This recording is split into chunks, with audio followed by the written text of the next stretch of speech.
Today we're going to do an unboxing video on the Darkwood Tarot by Sasha Graham and Abigail Larson.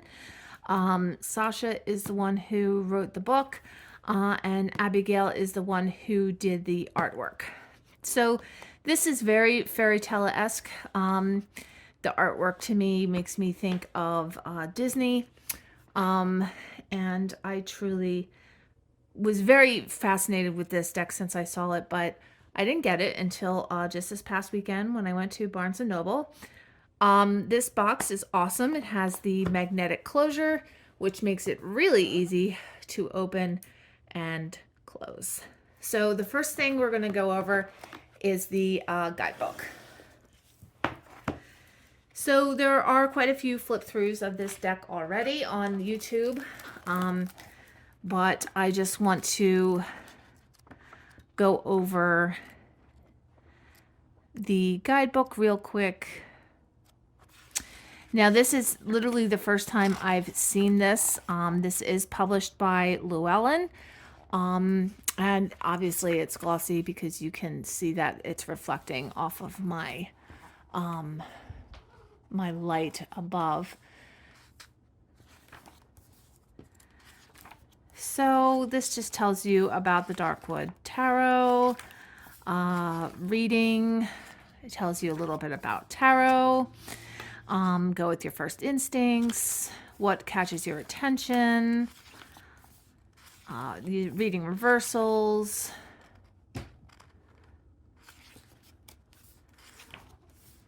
Questions. The cats are playing again behind me. I'm sorry. The four suits. It goes over numerology. I was checking to see if there were any special spreads. So we do have spreads. We have a shadow self spread, daily problem spread, awakening your inner magic spread, soulmate spread, hindsight, insight, foresight spread, and then it goes into the cards. So it does show you a full color picture of the card, and it does tell you about its meaning and its shadow meaning. So in the last video, we did the Fool. Let's skip to the Emperor. All right. So I'm going to try to read it so you guys can read it too. Oh, the cats are playing in their tunnel. I'm sorry about that, guys. The Emperor is the archetype of the father.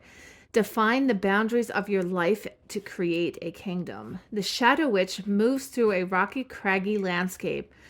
As vegetation becomes scarce and the air grows humid, she hears the crackling of a bonfire. She stops to catch her breath, while the eerie feeling of being watched creeps over her skin like a spider. She looks up to discover a pair of glowing eyes peering down. The Emperor is a male consort and partner of the Empress. He is the energy of boundaries and restrictions. He takes the expansiveness of the Empress and gives her shape and form. He is the builder and protector. The Emperor and the Empress's court and dance with each other, but never consummate their attraction.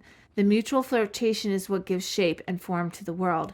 The Emperor is numbered 4 and reflects ultimate stability. He is the master of his domain.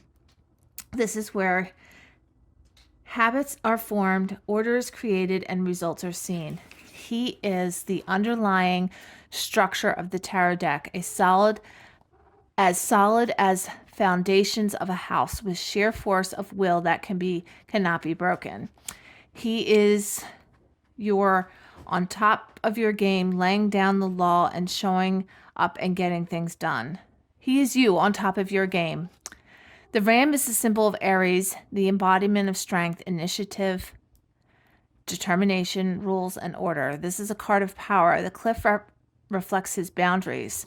He would destroy them at a moment's notice when they no longer serve his purpose. The symbol of the Egyptian Ankh the symbol of the Egyptian Ankh is carved into the cliff beneath him, suggesting everlasting life. His compact muscular body denotes strength. His horns are used to batter through opposable forces. So I wanted to see the Ankh. Oh, there's the Ankh right there. I don't know if you can see it.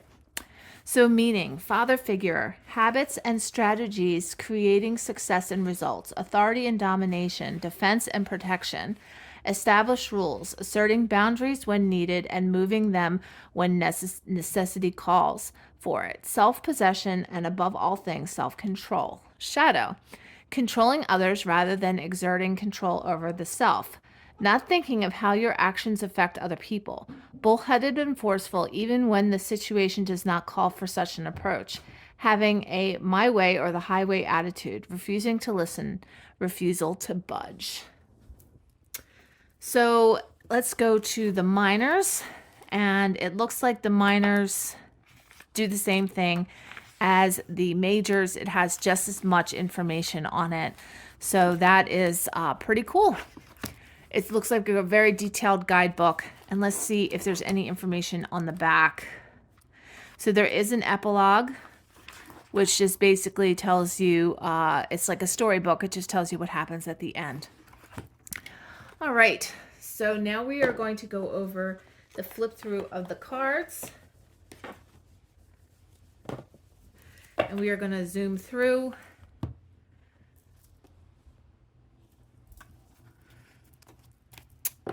Let's see here. Make sure you guys can see and it's clear and crisp. All right, and I apologize for the noise, but I live here and so do the cats and we have work to do, so I'll try to add some background music that might lessen the noise that you hear. Okay, so look, we have a dog and a cat here, and there's obviously a story that goes along with it. So I'm kind of interested in reading that. The cards themselves are reversible. They are obviously gloss because you can really see my light above.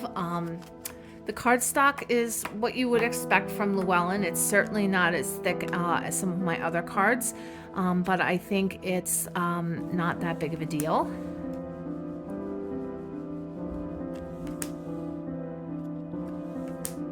Now, I like the High Priestess here with her holding this tarot scroll. I think that's really cool. Look, here is the Emperor that we read about with the Ankh and the cliff wall. The Hierophant. The Lovers.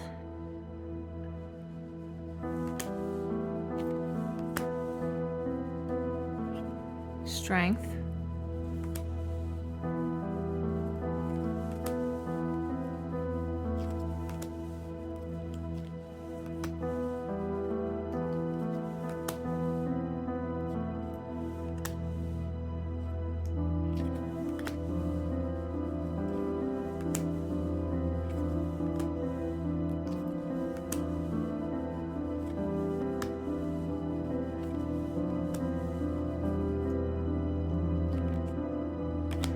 I feel like maybe some of the cards stuck together here. Or no, maybe I just was not paying attention.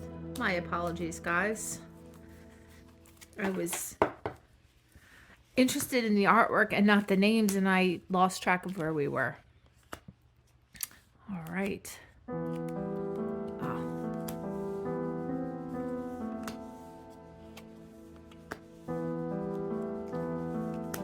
Look at this. I love this card.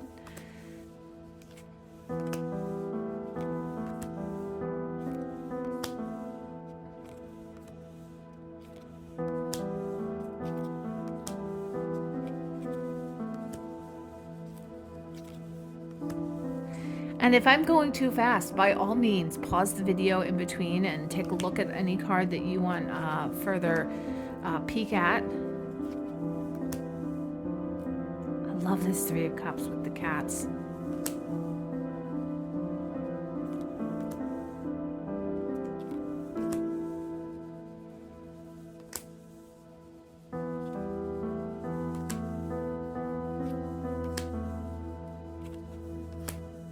This one's adorable too.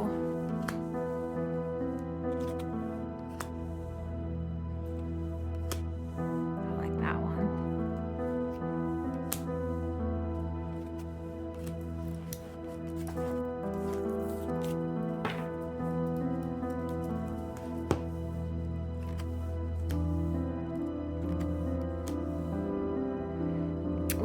that has a spider on it.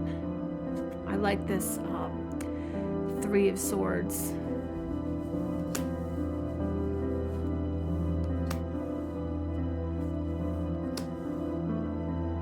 This one is interesting. This is a woman taking a baby away.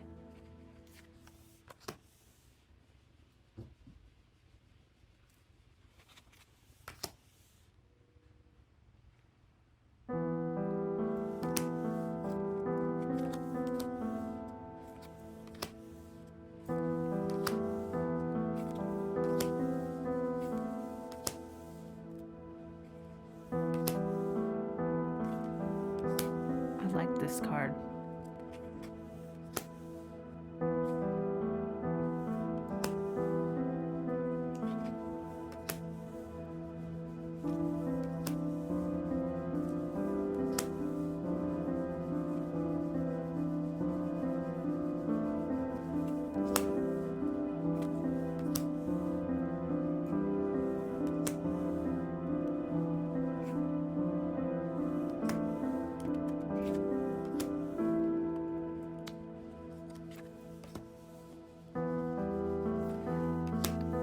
Okay, so let's do a little mini a shuffle of the cards to see how they shuffle, and then we will pull a couple cards. So this appears to be yeah, this is much easier to shuffle than some other decks. And you could easily fan this deck. I mean, I don't do my cards that way, but you could. And I can see that this one will start to go in the shape that you're shuffling. So you can just shuffle the opposite direction, which is what I do when that starts to happen. And you just shuffle in the opposite direction. So they fan out really easily. And let's see here. I want this card right here. So we have the Two of Cups. Oh, look at that. I love that card. All right, so we are going to read the message from the guidebook. We're not going to read the whole thing since we already did that.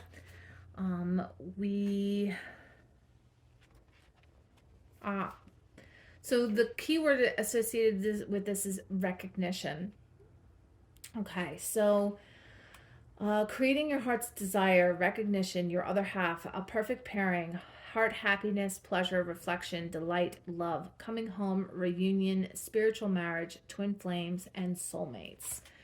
So those are the keywords associated with the Two of Cups. So for some, I think you can expect to find a perfect pairing coming into your life, or focusing.